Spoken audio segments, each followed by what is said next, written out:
Alright, so here's my first kind of short story that I published, or not published, but kind of wrote. What's the longest short story I've written? The other short story I wrote was probably 2 minutes long or something like that. And that was a year ago, and I just kind of got back into writing again. This took about maybe 3 different days, 4 different days. Uh, Not too much time went into it, um, but maybe 6 hours in total.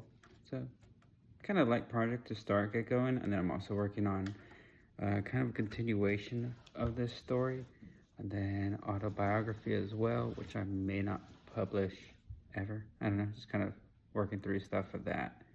Um, but yeah, it's called Every Dog Has Nine Lives. It's about uh, Alta, Utah. It's a little special place that kind of had.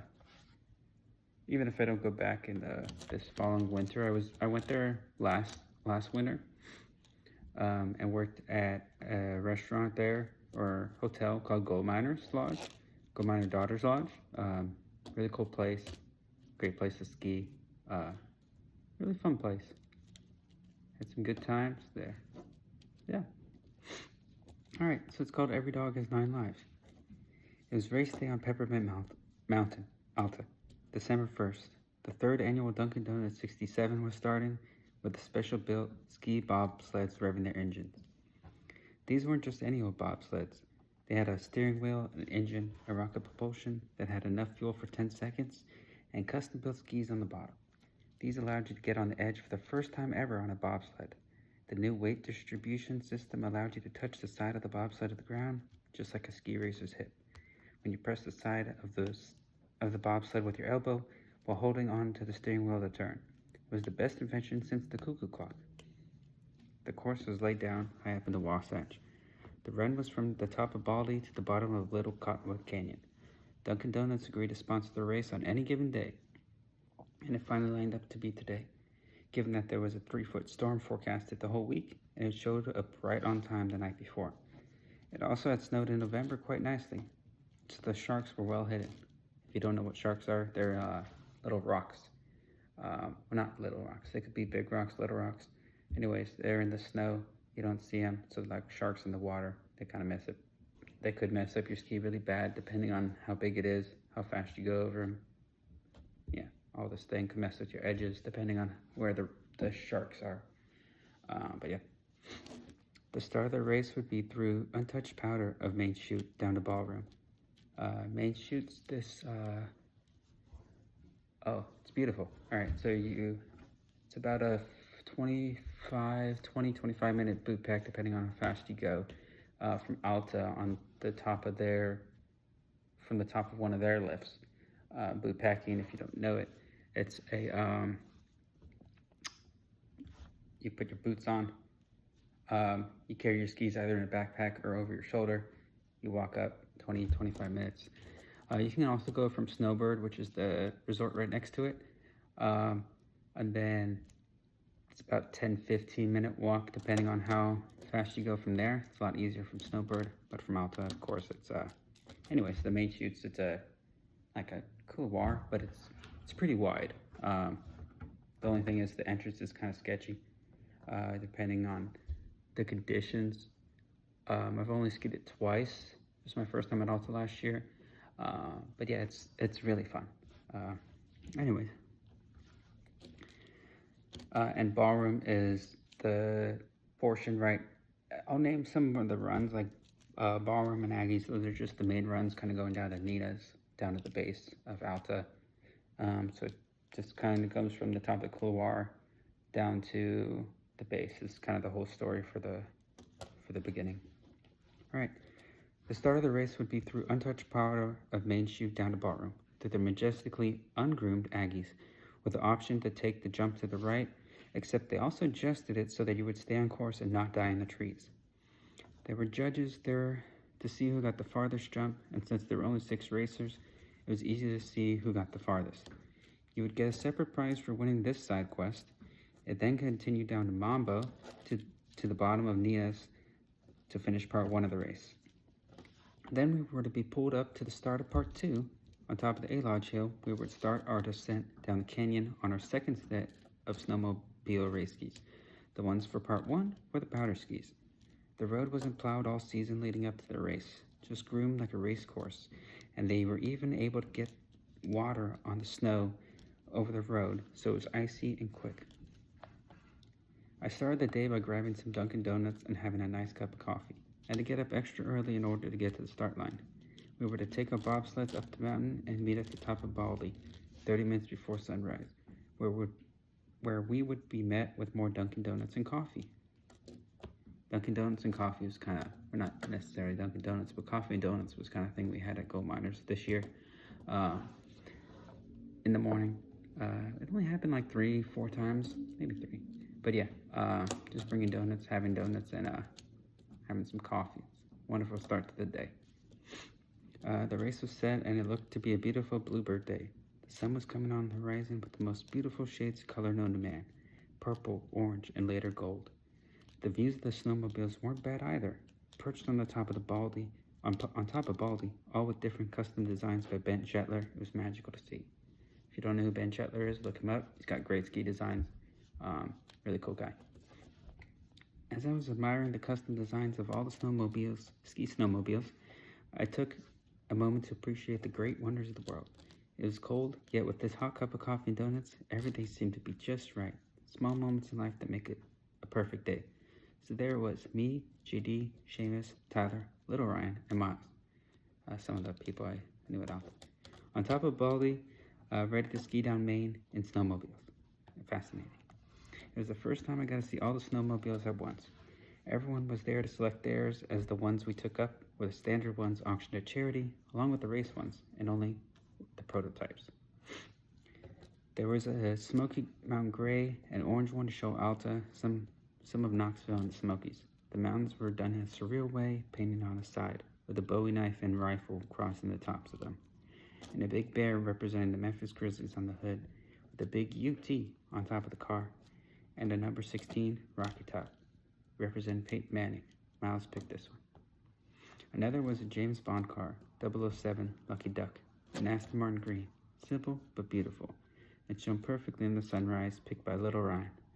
Next was the Louisiana one, with picturesque bayous on the side and a purple and gold tiger on the hood, with the number 9, the Bayou, to represent Drew Brees, picked by Seamus. There was also, of course, a bright pink Dunkin' Donuts card, numbered 67, Duncan, picked by Tyler. There was also 2 more cars. One was a beautiful baby blue, done in Richard Petty style, with STP and everything, car 43, Daytona. I chose this one. Lastly, car 100, Porky, to mark the 100th anniversary of Alta. Porcupine. It was powder white, with snow-capped peaks reflected any light that shone on them, as blue as midday, or as deep orange and purple come sunrise or sunset. A family of porcupines was the crest for this car, laid on the hood, showing them fast asleep, hiding the monster of a vehicle underneath, chosen by JD. We had some time to spare, and we just talked about the wonderful day and the excitement we had all for the moments to come. We got into cars and revved our engines, lucky to be up top. It quickly became starting time, as I was mesmerized by all the wonder and enjoying my last sips of coffee and staring down Main Chute once again. The first race was a time trial. Each driver was to begin once there was an all clear from the bottom, and we all drew straws to see who got the first lines. Rocky Top started first, Lucky Duck second, Dunkin' Donuts started third, the Bayou got fourth, Porky got fifth, and I, Daytona, got lucky last. The race was cleared to go as the monitor on the patio of the GMD, Go to My Daughter's Lodge, and on top of Baldy was up and running. Rocky Top started playing, and then the Tennessee car went rocketing down the hill. We tested the cars briefly up and down Aggies the week before when it was groomed, but these were the first fresh tracks, so it's new to everyone.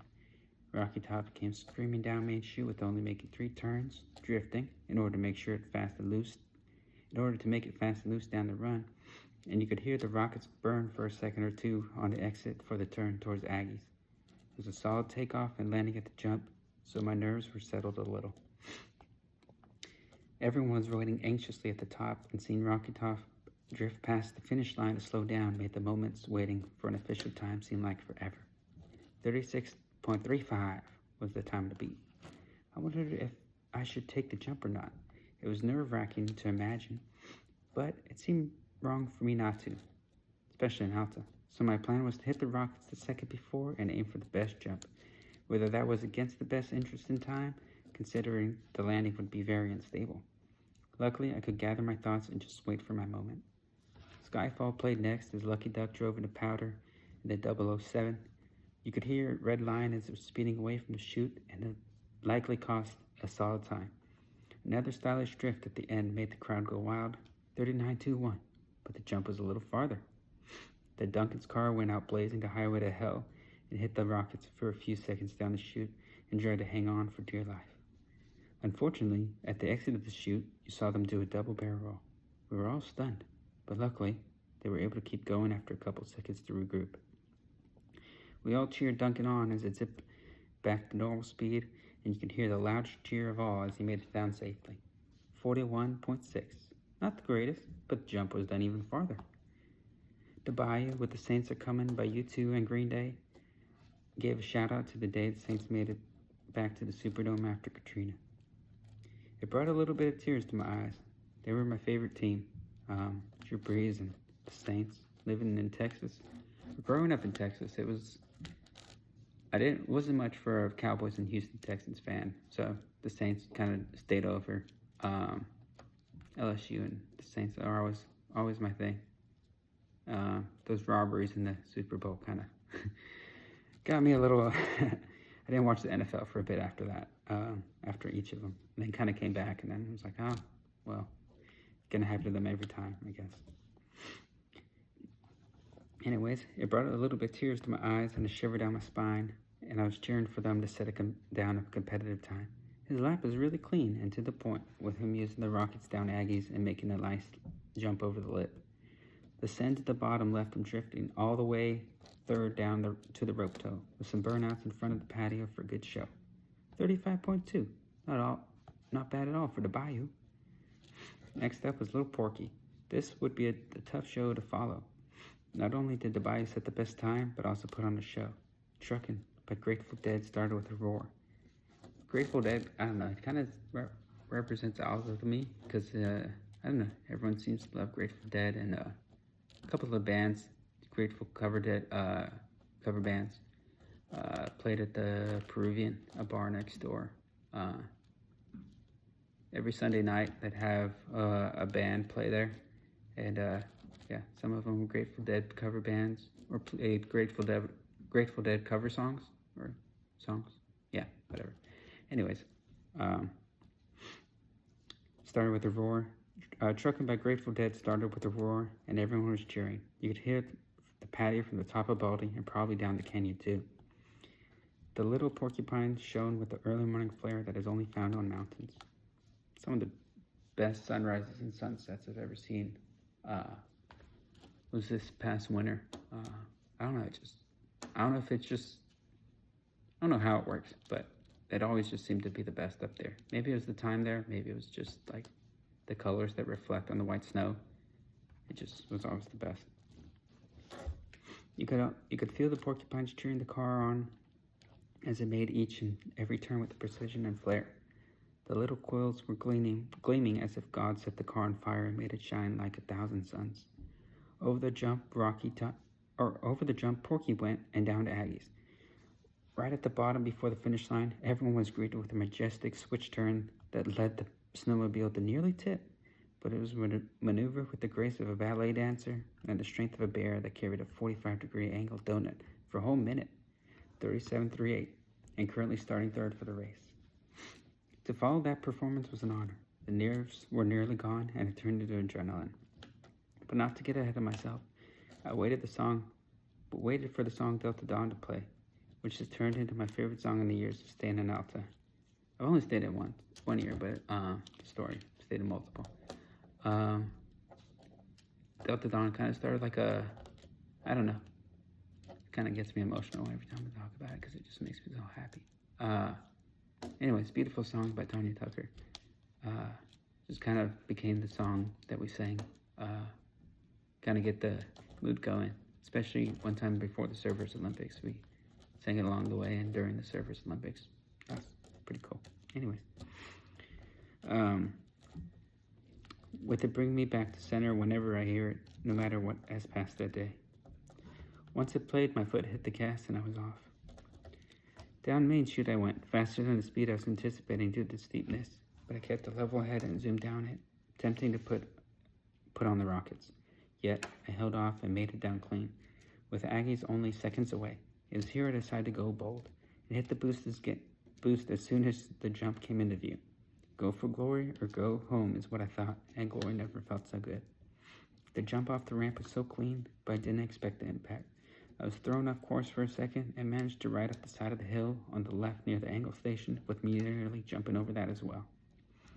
Luckily, I was able to correct my mistake and get back on the course without any further mishaps. I decided at that point to put on a little show and pass the finish line and switch, as I knew I was starting sixth for the race at that point. Finishing style was my goal, and it was a great end to the morning. 45.72 was my time, and I was more than happy with that, as I knew I got the longest jump. It was up to me to make up the positions during the race.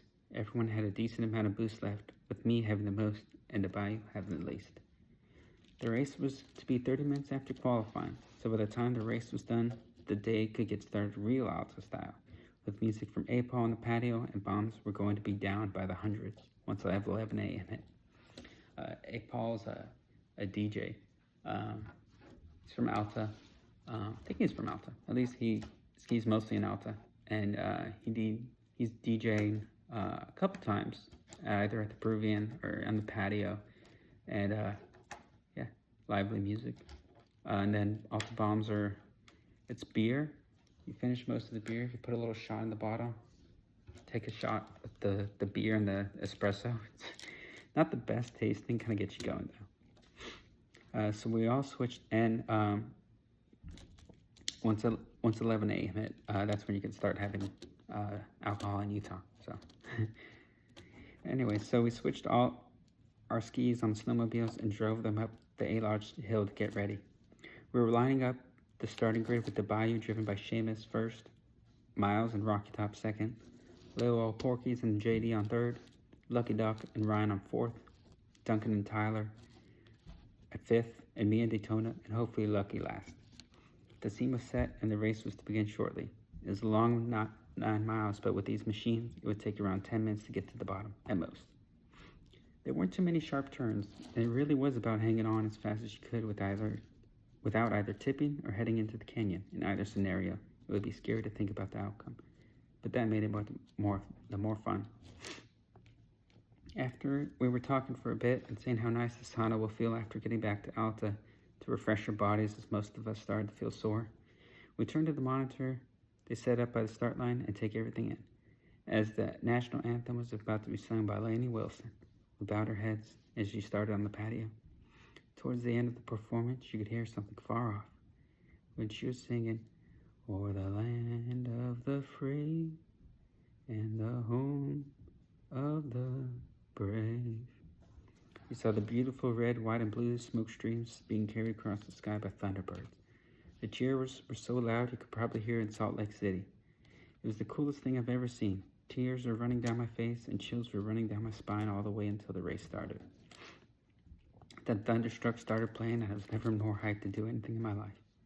It was hard to be topped by that anthem, but then we all saw stealth bombers fly by and were helping do Havoc control. It was the first time Highboy was ever bombed by stealth bombers, and probably the last until the next big anniversary. Then, for what we thought was the big finale before the race, we all got to witness on the monitor our heroes shoot RPGs at backside. They even flew drones as best as they could, following the shots to get an even better view. Best out of my life, even before the race. By the end of the bombs, Freebird started playing. The race was set to begin once the guitar solo set in, so we had 5 minutes. Adrenaline was flowing, and we warmed up our snowmobiles for the last time, and for the time of our lives. Bald eagles were perched by handlers, and that was a real finale. It looked like they were all waiting for the signal, majestic to a T. The solo was almost there, and we all shouted, "Boogity, boogity, boogie, let's go racing, boys." The eagles flew, and Black Hawk helicopters crossed the road no more than 100 feet above us, and as we put the pedal to the metal. I knew I had some places to make up, even though I had already won the longest distance jump, which almost wrecked my ride and myself. I used my boost to pass Ryan and Tyler and nearly crashed into JD. I swerved to avoid him and nearly tipped over, but I was able to slam my body against the side of my snowmobile and keep going. Then I saw Lucky Duck and Duncan both use their boost to get level with me, but I stuck to the inside line and was able to hold them off till the end. Passing Snowbird, everything seemed surreal, and I spaced out for a second admiring everything, until I quickly swerved around a corner going what I felt like mock Jesus, praying I'd be okay as I took the corner too fast and I flew down the side of the canyon. In the air, I laughed at the insanity of it all and couldn't stop smiling all the way down. What a life I've lived, and what a blessing it was to witness everything. While I was in the air for most likely no more than a few seconds, it seemed like an eternity. No fear was in my heart, as I knew at that moment everything would be okay. It was and wasn't in a way. The last thing I remember seeing was a tree, as I took the last breath of life, as I got impaled by a large branch in the neck and hung there weighted down by the snowmobile, until quickly the branch broke and I fell. Sandwiched between the branch and the thing I loved the most, skis on a snowmobile. I found all this out in the afterlife after meeting the Maker. I came back as a porcupine, destined to live in peace up there, while my soul got to remain on this blessed earth in a porcupine that could ski and drive the snowmobile back to safety. I unbuckled my harness, threw the branch aside, and was headed back up the wall of the canyon. The race, meanwhile, went on pause. For a while, they sent somebody to look after me, though none of the accident footage was shown on TV, as it was a very nasty one. Everyone was in awe as they saw a chunky little porcupine make its way up a snowmobile before anyone could take a look at the wreckage. I shouted to Tyler Ryan that it was me, and it did take some convincing for the race director and the CEO of Duncan to slowly take everything in. As surprising as it was, the race continued as I insisted for it to keep going. They did, as who can argue with a talking porcupine? I ended up getting last, but it was a sight to see a porcupine get a medal for longest jump in a snowmobile.